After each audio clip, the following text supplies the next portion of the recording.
Good morning सगळ्यांना. तर सकाळचे वाजलेले आहेत इथे 9:30 आणि आम्ही निघालेलो आहोत हॉस्पिटल माझ्या नणंदबाईबरोबर, कारण का त्या एकट्या गेल्या होत्या. तर त्याच्यामुळे त्यांचा कानाचा प्रॉब्लेम, म्हटलं नको काही म्हणजे व्हायला आणि आपल्यावरती यायला. मिस्टर पण मला बोलले की तू जा तिच्याबरोबर. तर हा आहे माझा मुलगा छोटा आणि तो आम्हाला सोडवायला येतो आहे. काल मी गेले नव्हते, मलाच माझं मन खात होतं की मी गेले नाही, त्या एकट्याच गेल्या. मग म्हटलं चला आज आहे ना, मी रात्रीचा दिवस करून बरेचसे ब्लाऊज शिवलेले आहेत आणि वेळ काढून मी आज त्यांच्याबरोबर जात आहे. तर चला तुम्हाला दाखवते मी कुठे जाणार आहोत आम्ही. तुम्हाला तर माहितीच आहे. तर इथे बघा, हे आहे बस स्टॉप. तर आम्ही बसने जाणार आहोत. मागच्या वेळेस जेव्हा आम्ही गेलो होतो तेव्हा बसला प्रचंड गर्दी होती आणि तेव्हा आहे ना माझ्या हाताला लागलं होतं. बघा त्या नवीन बसेस आलेल्या आहेत ना, त्यांना चढतानाच म्हणजे कंडक्टरच्या तिथे एकच सीट असतं आणि दांडी असते बघा बसला. तर माझ्या हातावरती दुसरी बाई अगदी जोरात चढताना हात एकदम जोराचा मला धक्का दिला आणि माझ्या हाताला खूप खोलपर्यंत लागलेलं. आणि हो, सुशिक्षितसुद्धा असतात बरं का लोक, मुली बायका, पण इतक्या अडाण्यासारख्या करतात ना बसमध्ये चढायला की बस रे बस. मी तर जागा भेटली तर, नाही तर उभी राहून जाते, पण कोणाला डोकं लावत नाही. तर हा आहे आमच्या गावचा रस्ता. तर खूप खड्डे आणि पावसामुळे खूप चिखल झालेला आहे आणि मग गाडी अगदी वाकडी तिकडी होते. तर चला तुम्ही आमच्यासोबत हॉस्पिटलला काय काय झालं ते मी तुम्हाला दाखवणार आहे पुढे. तर असे मुलं आहे ना, नसलेले परवडले अशी म्हणजे परिस्थिती. काही बायकांचं जीवन इतकं दुःखी आहे ना, मी तुम्हाला पुढे अगदी ज्वलंत उदाहरण दाखवणार आहे की पुढे काय होणार आहे ते. मला कोण भेटलं होतं. तर इकडे जवळजवळ आम्ही आलेलो आहोत आणि म्हणजे ना आता अर्धं तिकीट आहे ना, त्याच्यामुळे आम्हाला फक्त 32 रुपये लागतात, 16 रुपये एक जणीला. तर तुम्हाला मी दाखवणारच आहे आम्ही कुठे आलेलो आहे. तर इथे म्हणजे हॉस्पिटलच्या समोरून गाडी जाते, पण कंडक्टर थांबवत नाही. पेशंट असलं ना तरीसुद्धा कंडक्टर थांबवत नाही. त्यांनीसुद्धा थोडं समजून घ्यायला पाहिजे. तर हे आहे इथे बघा, आता हॉस्पिटल येईलच, तुम्हाला मी दाखवते हॉस्पिटलचं गेट.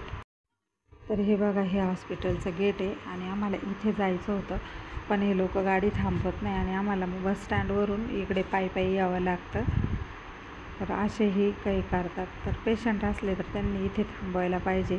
एवढं मोठं हॉस्पिटल आहे तर त्यांनी नक्कीच थांबवायला पाहिजे. तर गरजवंताला अक्कल नसते असं म्हणतात ना, तसंच काही गत आहे. तर आपण काय गपचीप ऐकून घ्यायचं. आपण म्हटलं तरी ते काही उभं करत नाही बस. फायनली बस स्टॉपवर आलेलो आहोत आणि इथून जाणार आहोत पायी हॉस्पिटलला. आणि तिथे मला कोण भेटलं त्यांच्या तोंडूनच ऐका की किती घरचे लोक त्रास देतात. काय केलं? लेकांना स्वतःच्या गळा दाबला. हे बाबा, पैसे किती होते अकाउंटला? अकाउंटला पैसे किती होते? अहो बाय, पैसा तर काढतो पत्ता, शेती घेऊन वावर करून घर करून त्याला मजा केली. काय करशील तू? तुम्ही म्हणला ना मी ATM-मधून पैसे नात्याने काढून आणले. जे मग पगाराचे दर महिन्याचे आणले. हा, किती येतात तुम्हाला? डोल डोल येतो ना, ते डोलाचे चालला. कोणत्या गावावरून आल्या? मी इथून राहतेवूनच येईल. मला 72 वर्ष राहत्यालाच झाले. आमचं तिकडे वेळगाव म्हणून तिकडे राहत होतं. तिकडे वावरं घर आहे, सगळं बुद्धी सगळं तिथल्या तिथे. एकट्याच आल्या का? हां, एकल्या आले, पण सगळं पुणे नाही म्हणून ऑपरेशन डोळ्याचं बंद केलं. म्हणूनच नळड्यानं मग करावं ना ते ऑपरेशन. माणूस आणा म्हणजे लेकीला बोलून घ्या ना मग, मुलीला तुमच्या मुलीला बोलून घ्या. अहो ते मी तिनं यायला सांगितलं ना, तर मी तिला आधी केलं होतं फोन यायच्या. तू ये बघ. ती म्हणजे तू ये बाई.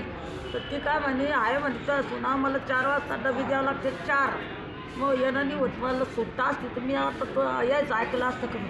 किती सुना आहे? 2. एक याची महामंडळ आहे, एक मोठं दुकान आहे, हिरी आहे, एक वाटायचं. बापरे, काय करायला पाहिजे? हातावर केलं, हातावर केलं ना. आता आपल्यासोबत नाही कुणी, याचा विचार करा. बघा इथे आतमध्ये येऊन बसलेला आहोत. पाठीमागे नंदबाई बसलेले आहेत आणि आज आहेत डॉक्टर. कधी कधी काय होतं आलं तरी पण डॉक्टर नसतात, त्याच्यामुळे मग येऊन आहे ना हेलपाटा होऊन जातो. तर इथे मागच्या वेळेस मी आले होते तेव्हा मी आयुर्वेदिक गोळ्या घेतल्या होत्या. हा आहे आयुर्वेद विभाग. तर इथे ना फ्रीमध्ये गोळ्या मिळतात, फक्त केस पेपर काढावा लागतो, बाकी काहीच नाही. तर बघा मी आली होती इथे, तर मला 15 दिवसाचं दिलेलं आहेत गोळ्या. कधी येत पण खूप चक्र मारावं लागतील परत. गरगे नाही पैशाचं नाही, चक्कर मारायचे गरके. हां नाही तसं नाही, हां ट्रीटमेंट. हां चला आपलं. तर चला आमचा नंबर पण लवकर लागला आणि आमचं काम पण लवकर आटोपलं. तर आम्ही आता निघणार आहोत घरी जायला, टॅबलेट वगैरे घेतो. तर इथे जेवायला आलेलो आहोत. बघा मागच्या वेळी पण मी तुम्हाला हे दाखवलेलं होतं. तर जेवण कसं असतं ते पण बघायचं आहे. तर बघा खरंच साईबाबाचं सत्व आहे की साईबाबा कोणालाच उपाशी शिर्डीत गेल्यावर राहू देत नाही. तर असं जेवण असतं बघा. आम्ही लवकर आलो होतो त्याच्यामुळे आमचा दवाखाना सुद्धा लवकर झालेला आहे. आणि आत्ता वाजलेले आहेत 11:30. तर बघा कॉफी येतो आहे, आता घरी जायचं आहे आता. तर वैष्णवीच्या मावशीला पण भेटायचं आहे आम्हाला. आणि माझ्या नणंदबाई गेलेले आहेत पाणी आणायला. इकडे बघा बसलेलं इथं द्वारकामाईच्या खाली.